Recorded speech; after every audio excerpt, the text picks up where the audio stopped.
Hello dear students. Yesterday we talked about the merits and demerits of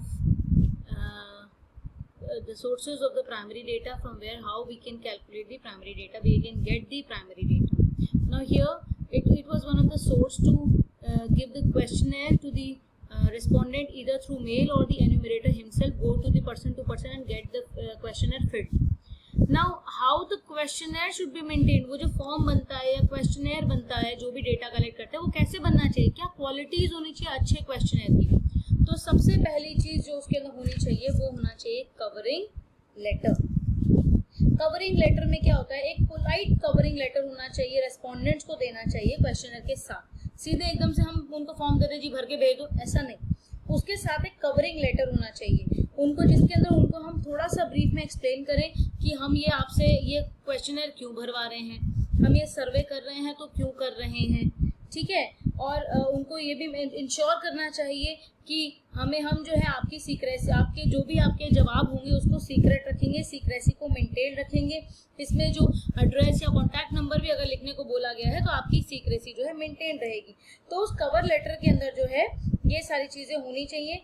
plus उनको थोड़ा सा हम लोग ये भी कह सकते हैं, ऑफर कर सकते हैं कि अगर हमें कोई क्या बेटर रिस्पॉन्स आता है तो हम उनको कोई फ्री गिफ्ट्स, कूपन्स, मतलब एक तरह से इंसेंटिव्स भी हम आगे प्रोवाइड कर सकते हैं, जिससे कि हमारा मेन मोटिव जो डेटा कलेक्ट करने का है वो जल्द से जल्द पूरा हो सके।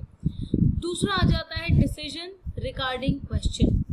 अब क्वेश्चन बनाना कैसे है, सिंपल ऑल्टरनेटिव क्वेश्चन बनाना है या मल्टीपल चॉइस बनाना है या स्पेसिफिक इंफॉर्मेशन क्वेश्चन बनाना है, तो इसके रिगार्डिंग हमें जो है डिसीजन लेना पड़ेगा।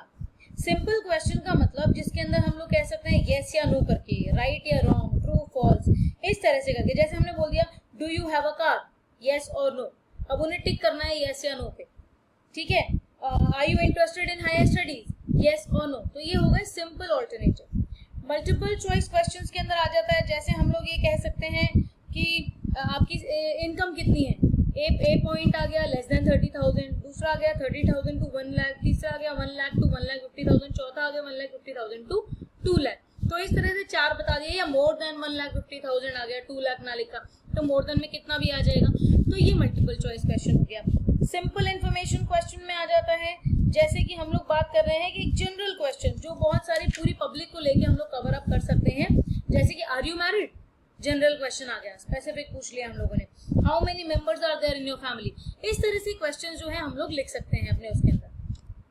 ओपन क्वेश्चंस जो पूरी इकोनॉमी से रिलेटेड हम लोग पूछ सकते हैं, जिससे कि वो अपने खुद के वर्ड्स में एक्सप्लेन करे कि उसका क्या व्यू है उस चीज पे, ये ओपन क्वेश्चन है।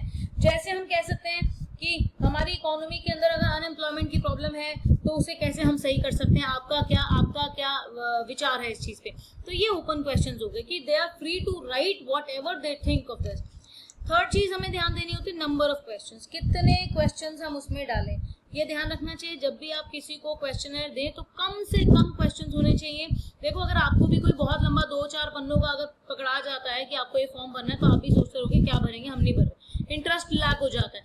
वहीं अगर कम क्वेश्चंस होते हैं तो आप इंटरेस्ट से उसको क्या करोगे, you will fill that questionnaire. So number of question should be very limited, not very much more. Next is the questions framed should be very simple and in short ways. The question should not be very long and should not be very complex language. They should be in the very simple language and it should be very short, understandable.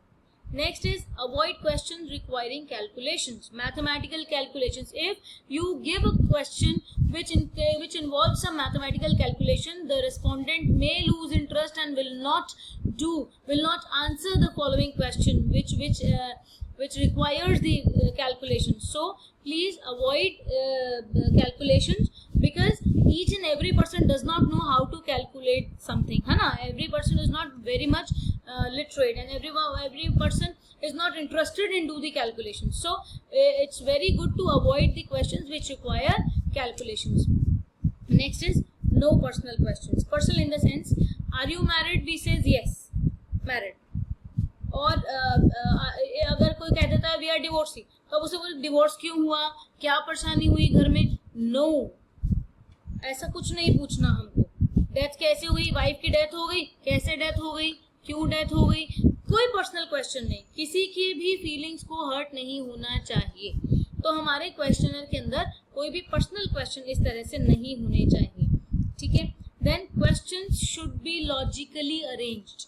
Logically arranged का मतलब क्या है, एक तरीका होना चाहिए। आप देखो कोई भी फॉर्म भरते हो सबसे पहले ऊपर आपका नाम आता है, अब देखो आप स्कूल तक जाते हो तो नेम आता है, फिर class to get the admission, और फिर उस हिसाब से आपका डेट ऑफ बर्थ आ जाता है, फादर्स नेम आ जाता है, ये सब कुछ आ जाता है, और बाकी चीजें बाद में आती हैं, है ना। एक मैं एग्जांपल देती हूँ, से सपोज सबसे पहले लिखा है योर नेम, दूसरा लिख दिया कि डेट ऑफ बर्थ, तीसरा लिख दिया आर यू मैरिड, ठीक है, समझ में आता है, चौथा लिख दिया how many kids do you have, समझ में आता है।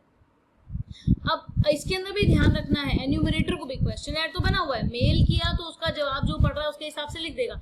अब मैं इसका बहुत एक अच्छा एग्जांपल देती हूँ, मे भी आपको हंसी भी आए। एक मूवी आई थी, उसमें एक सीन था पारेश रावल का, तो उसमें ये था कि वो एक एन्यूमरेटर की तरह लोगों के यहाँ जाता है पूछने के लिए, डेटा कलेक्ट करने के लिए, तो वहां पे पूछता है आर यू मैरिड, वो कहते हैं नहीं, तो इसका मतलब जो नेक्स्ट क्वेश्चन है how many kids do you have और how many children do you have खत्म हो जाता है। अगर उसको ट्रेनिंग नहीं मिली है तो वो क्या करेगा, अब उसने पूछा आर यू मैरिड, उसने सामने उस गर्ल ने बोला नो, फिर पूछता आपके कितने बच्चे हैं, तो वो थप्पड़ खा के वापस आता है, सो ऑब्वियसली थप्पड़ पड़ेगा। अच्छा दूसरी बात, जब वो वापस जाता है तो उसका बॉस ने उसको समझाया कि भाई बच्चे कितने हैं, पहले पूछना था, बाद में पूछना था ना शादी हुई कि नहीं। अब वो कंफ्यूज हो गया, वो फिर जब दोबारा गया तो एक जगह पूछा कि आपके कितने बच्चे हैं, लेडी बोलती है, एक बुजुर्ग लेडी होती है, वो कहते हैं मेरे 4 बच्चे हैं। फिर इतना बेवकूफ होता है वो, फिर क्वेश्चन पूछ लेता है कि क्या आपकी शादी हुई है, तो उधर से भी थप्पड़ खा के आते हैं, जब 4 बच्चे हैं तो शादी हुई होगी ना। तो कोई भी क्वेश्चन है वो लॉजिकली अरेंज होना चाहिए, प्लस एन्यूमरेटर ट्रेंड होना चाहिए। कौन सा क्वेश्चन, फ्लेक्सिबिलिटी इतनी होनी चाहिए कि जो क्वेश्चन आपको नहीं पूछना मत पूछो। जब आपका एक चीज आ गया कि आर यू मैरिड के बाद उसने बोल दिया नो, तो चिल्ड्रन का क्वेश्चन ही खत्म हो जाता है, how many children do you have. तो ये हमारा होना चाहिए, और लॉजिकली अरेंजमेंट हमारे क्वेश्चंस के अंदर होने चाहिए। क्रॉस एग्जामिनेशन, आपके उसके अंदर कुछ ऐसे क्वेश्चंस होने चाहिए जिससे आप क्रॉस एग्जामिन कर सको कि वो जो भी डिटेल दे रहा है वो ठीक है कि नहीं। एक एग्जाम्पल है, अगर हमने उससे पूछ लिया आपकी एज, उसने अपनी एज बताई 36, ठीक है, अब हम उसको क्रॉस एग्जामिन कैसे कर सकते हैं, सर आप अपनी डेट ऑफ बर्थ बताएंगे प्लीज, वो अपनी डेट ऑफ बर्थ बता देता है, से सपोज 12/10/85, तो यहाँ पे 36 की एज कैलकुलेट नहीं हो रही, तो ये तो गलत हो गया, गड़बड़ हो गया। तो यहाँ से हम क्रॉस एग्जामिन भी कर सकते हैं। तो हमारे क्वेश्चंस कुछ इस तरह से फ्रेम्ड होने चाहिए। नेक्स्ट है questionnaire should look attractive. Obviously देखो आपकी बुक्स अट्रैक्टिव होते हैं तो आप उसे बहुत अच्छे से पढ़ते हो, लेकिन अगर अट्रैक्टिव नहीं होते आप उसे देखते ही बोर हो जाते हो। तो आपका क्वेश्चनर अट्रैक्टिव होना चाहिए, अच्छा दिखना चाहिए, उसका पेपर, उसकी प्रिंटिंग, उसका जो उसके पास फॉन्ट है, ये सारी चीजें ऐसी होनी चाहिए कि सामने वाला इंटरेस्ट से उसे पढ़े। नेक्स्ट आ जाता है प्री टेस्टिंग ऑफ क्वेश्चनर।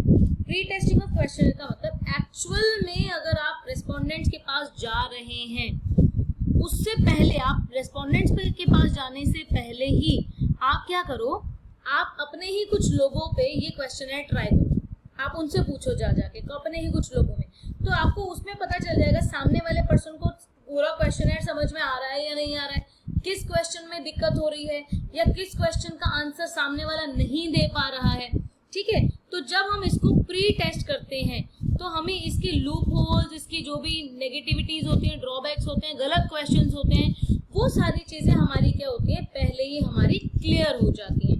तो जब हम उसे प्री टेस्ट कर लेते हैं अपने क्वेश्चनर को, तो हमें पता चल जाता है कहाँ कहाँ पे हमने गड़बड़ की है, या कहाँ कहाँ पे हमें क्वेश्चन चेंज करना है, या कहाँ पे हमें इसका जो फॉर्मेट है या जो उसका सीक्वेंस है वो चेंज करना है, और इसको करने से हमें बेनिफिट भी मिलता है। तो सबसे पहले हम उसे अपने ही कुछ लोगों पर ट्राई करते हैं, ट्राई करने के बाद अगर हम उससे सेटिस्फाइड हो जाते हैं तब हम उसे जो है जनरल लोगों के पास लेकर जाते हैं और उसको हम लोगों से क्वेश्चन पूछते हैं, कलेक्ट करते हैं। I hope now it is very much clear to you. This is the construction of a good questionnaire. और इसका क्वेश्चन इस तरह से आ जाता है, please explain the qualities of a good questionnaire या write some of the qualities of a good questionnaire। तो इस तरह से करके कम से कम 3 से 4 नंबर में ये क्वेश्चन आ जाता है। तो आपको कम से कम जो है 4 से 5 पॉइंट्स इसके आपको मालूम होने चाहिए, या मैक्सिमम आप कह सकते हो पॉइंट्स आप याद करो, 4 से 6 पॉइंट्स आप याद करो कि अगर ये 6 मार्क्स में आता है तो भी आपके पास 6 पॉइंट हो, अगर ये 4 मार्क्स में आता है तो भी आपके पास 4 पॉइंट्स तो होने ही चाहिए। जो भी आपको क्लियरली याद हो जाए, इजीली याद हो जाए, आप वो इसको याद कीजिए, because this is very important question. Alright, so all the best, God bless you.